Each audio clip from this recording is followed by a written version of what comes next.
Bonjour à tous, nous allons voir le rapport financier et le prévisionnel. Bon, le rapport financier 2019 et le prévisionnel pour 2020.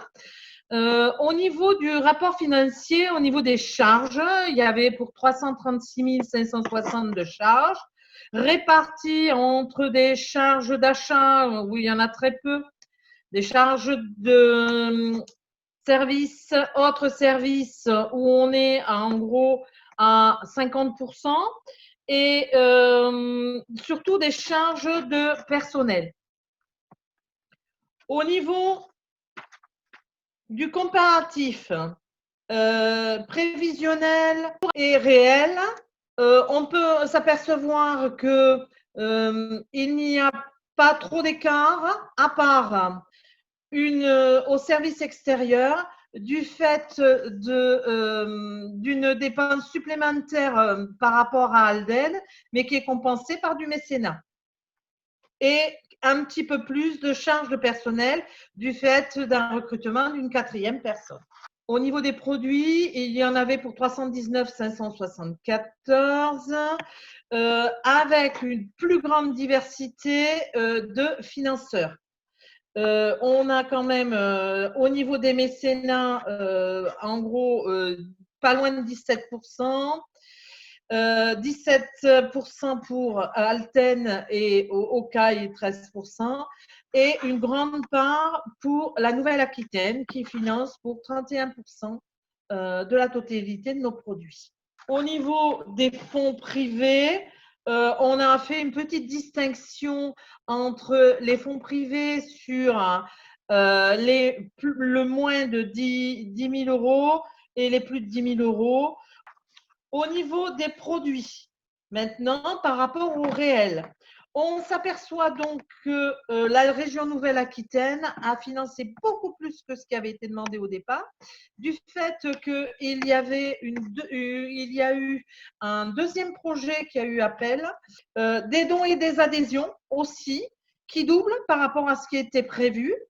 Par contre, ce qui est un peu négatif, c'est qu'on n'a pas eu donc le financement demandé au niveau du ministère de l'Agriculture. On n'a rien eu au niveau du ministère de l'Environnement. Voilà. Voilà ce qu'on peut dire au niveau des produits. Donc là, on a aussi voulu mettre en avant l'évolution dans les demandes de financement. Donc, on s'aperçoit que depuis 2017, on demande des financements privés beaucoup plus importants. Et cette année, les financements privés sont supérieurs aux financements publics. Au niveau du temps de travail, on a pu mettre en place un suivi des heures passées par les bénévoles et on voit par là que ça représente en gros une dizaine de pourcents pour l'instant.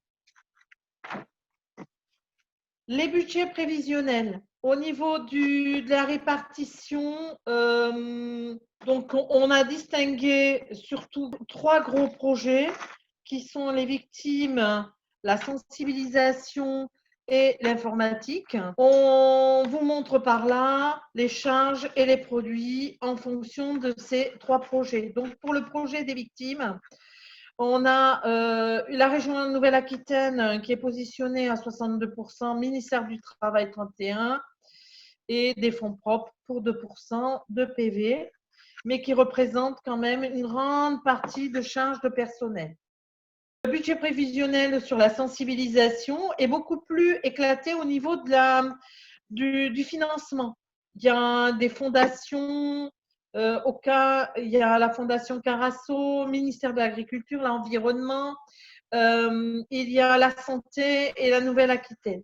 Voilà, avec quand même 46% de frais de personnel et le budget informatique qui, lui, a du mécénat en grande partie, et le ministère de l'Agriculture. Ici, nous avons beaucoup plus, non pas des charges de personnel, mais ici, des services extérieurs.